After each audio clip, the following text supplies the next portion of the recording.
Hi friends मो Saraswati kitchen को आपण मन को बहुत बहुत स्वागत। चलतु आज कलरा पत्र तावा फ्राई रेसिपी देखि नबा किंतु चा पूर्व कलरा पत्र थिबा किछि गुण विषय जानि नबा।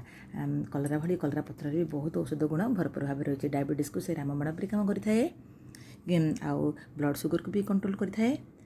एमती भी किसी रोग अच्छी बैक्टेरिया फंगल्स भाइरस द्वारा भी होता है किंतु कलरा पत्र आंटी बायोक्रोमियल गुण जो आमको यू रक्षा मिलता है। Vitamin E C B complex भरपूर मात्रा अच्छी ए रोग प्रतिशोधक शक्ति बढ़ी थाए।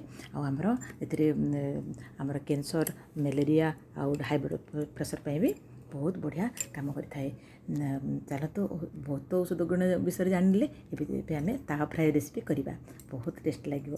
देखो ताको भल भाव में धोई देछि किंतु आउ पानी दी ताको पानी पकाई रखी।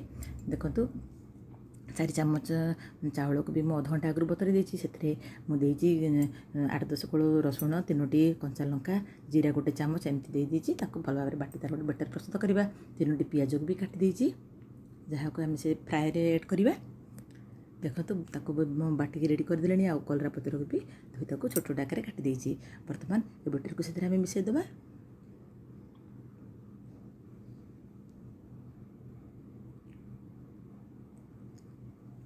देखो तापर आम काटी रखि 3टी पियाज को छोट छोट आकार काटी मिसई देवा। आपड़ चाहिए आलू भी से मिसई पारे अन्य मसला भी मिसेबे। मुझे 1 चामच लुण आ 1 चामच हलदी गुंड एमती ही देछि। आ विशेष मसला तक मुझे एड करिबिनी किंतु आम गलला पर से किछि मिसेबा। आम 1 चामच से देदेबा बेसन देदेबा। आमर टिके जमती भल भाव में बेसन आउ देखो 1 चामच मो बेसन देदेली। आ 1 चामच देदेबा आम cornflour। या द्वारा भल भाव में तार बड़ा गुड़िक बाइंड हो रही बहुत माने तार टेस्ट भी बहुत बढ़िया लगे। क्रिस्पी भी हम आमर फ्राए आमर तावा फ्राएटा। देखो बर्तमान आमर रेडी हो गलानी मसला। आ मु गैस उपर कड़े भी दे देछि। से 3-4 चामच भी सोरिष तेल देछि। देखो आम से बड़ा गुड़ी को प्रस्तुत करवा। देखो एमती भाव में आम पकेबा।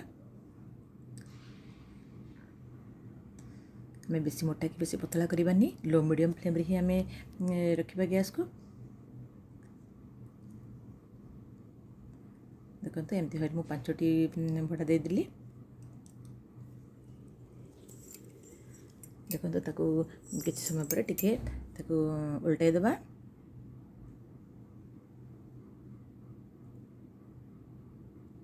बहुत टेस्ट लगे कलरा पत्र फ्राए। देखो आप घर निश्चय ट्राए करंतु। देखो देखले ना कितने सुंदर भाव तार कलर भी चेंज हो गलानी।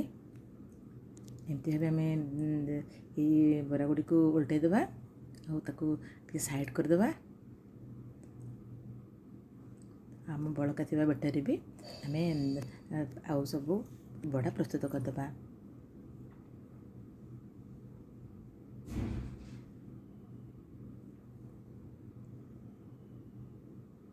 आम तो कलरा पत्र को ताको भी से आम रसुण पियाज आलू दे खरड़ेले भी बढ़िया लगे। कलर तो आम विभिन्न प्रकार आइटम करी खाऊे किंतु आज पत्रर आइटम देखि नबा बहुत बढ़िया लगे। आप गरम भात सागर भी खाईपर खाली भी एमती जलखिया भाव में भी खाईपर बहुत बढ़िया लगे खायापे। पार्टीर माने टेस्ट भी बढ़िया आसे। देखो एमती लो मीडियम फ्लेम रे ही ताको उल्टे पुल्टे सबुटिक बरा को भल भाव में टिके क्रिस्पी करदेबा। आम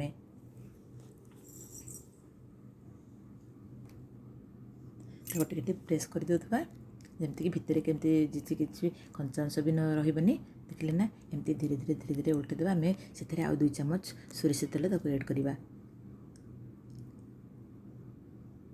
देखो बहुत कम तेल रे भी आमर बहुत सुंदर भाव में आमर फ्राए भी आमर प्रस्तुत हो गलानी। देखो ताको पुणी थरे टिके उल्टे देबा।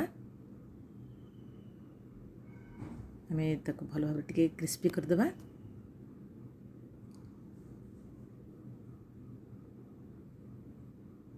आप चाहिए ताको से आलू कखारू एमती सब मिसई पारे। मु किंतु किछि मिसैनी खाली ओनली पत्तर सॉरी पियाज दे ताको मु प्रस्तुत करिछि। कंचा लंका तो ताको बटी देथिले आम। देखो बहुत बढ़िया भाव में आम रेडी हो गला। कितने सुंदर भाव में आम रेडी हो गला। बहुत कम समय आम फ्लेम को बंद कर देलेनी। चलते सर्व करवा। आम देखो गोटे प्लेट में बहुत सुंदर भाव सर्व कर देछि। बहुत कम समय भी आमर प्राय रेडी होगला। एमती ही आप घरे प्रस्तुत करूँ। आम चैनल को सब्सक्राइब करा भूलुनी। सब्सक्राइब करूँ, लाइक करूँ, कमेंट्स भी दिंतु। केमती लगे आप निश्चय जनातु। मो पुणी मो नेक्स्ट रेसिपी नहीं आसबि। रहुछि। धन्यवाद। नमस्कार।